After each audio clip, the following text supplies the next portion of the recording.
Okay, well, you gave a perfect transition to the U of M game. Congratulations that we took care of business, beat them by 19, if I'm not mistaken, 81-62. You got any thoughts about that, Maddie? I would like to take a second to talk about that block from Cohen Carr. I think that was in the first half. He's insane. That was insane. Yeah, the call, I believe it was Robbie Hummel on the call, said, that's a dunk against 99% of college basketball. But when you got a guy who's got those kind of ups, that kind of thing can happen. And the Breslin Center erupted. It was kind of a much needed energy boost. They were sort of struggling in the first half, and they kind of came to life after that. They were down 9 points. Couldn't hit a shot.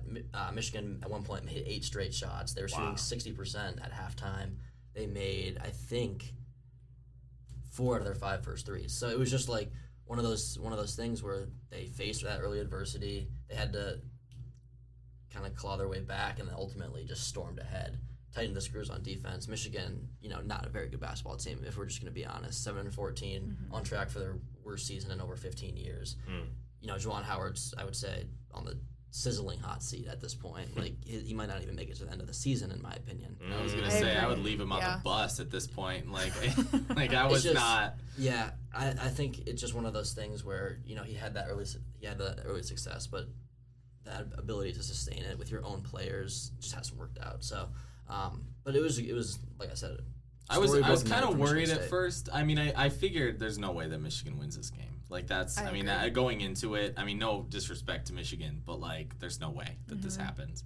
And then I was following along, like, because I was out working on a project, and the game started at 9, so I was on my way back at about, 9:10 or so, but I was following up with the game on the box score, and they were losing. And I was like, and it was like 29-25 or something in that range.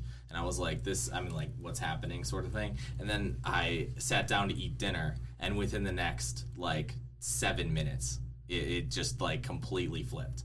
Like, the entire game after halftime was and it was crazy. And I just missed the whatever happened between that time. I totally missed it. They got their running game going. They were down 2 at the half. They kind of went back and forth for a few minutes, and then Walker had a steal for a layup. Hoggard scored in transition, and then Jaden Akins hit, I'd say, 4 or 5 threes in the last 15 minutes of the game. Career high 23 points. Kind of a revival game, and getting MSU fans to see what he can kind of be. If they can get that Jaden Akins on a consistent basis, they're sitting pretty. I mean, it doesn't matter at that point what kind of production you're getting down low when you have Jaden Akins, who's ultimately at this point their 3rd or 4th option. If you want to consider Malik Hall in that mix, Walker and Hoggard are your go-tos up top. One of the best backcourts in the country if they're both playing in sync.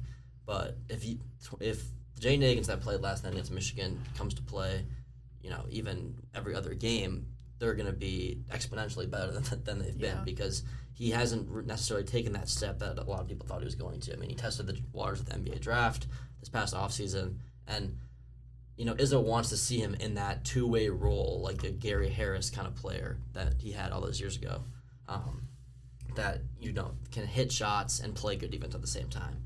And he's a little bit concerned with this year how he's kind of not been able to balance that the best. When he's not hitting shots, he's not playing as good of defense kind of thing. So once he figures that out, he figured it out at the end of last year. He was, had a heck of a run, helped Michigan State reach Sweet 16. So if he can capture any kind of that end of what he did last night, they'll be in a much better position. And then A.J. Hoggard had 1,000 last night, didn't he? Yep. Yeah. He had 15 points, 7 assists. Izzo said he thought he played average in the first half, but turned it on in the second. And I think you could kind of tell he was good. He was going for 1,000. I rewatched the game. Yeah. There was a play where he could have dished it off for an easy layup. I think it was to Cohen Carr. He might even been able to throw him a lob, but he went for a layup, got rejected, and Michigan got it, came back on a steal, and he scored for his 1,000th point. So I was kind of like, okay, he was He was forcing. He was a little itching bit. for it. He He was knew itching it was for it. coming. As I would do the same thing. Yeah, same thing. And then those type of milestones aren't easy to achieve. I mean, like you mentioned, Juan Howard, U of M had that early success, and then now it's been kind of stagnant. And even so, like going downhill with their record right now. And then Absolutely. Tom Izzo, even though we have had the best season, 700 win as a coach, 1,000 point with the player you guys were just mentioning, who was it? AJ Hoggard. AJ Hoggard. I mean, there's definitely some light at the end of the tunnel, if you would say. And then, especially if we're favored for most of our games, except Purdue. Are we in Purdue in that game? We are, yes. Okay, so yeah, that may be a difficult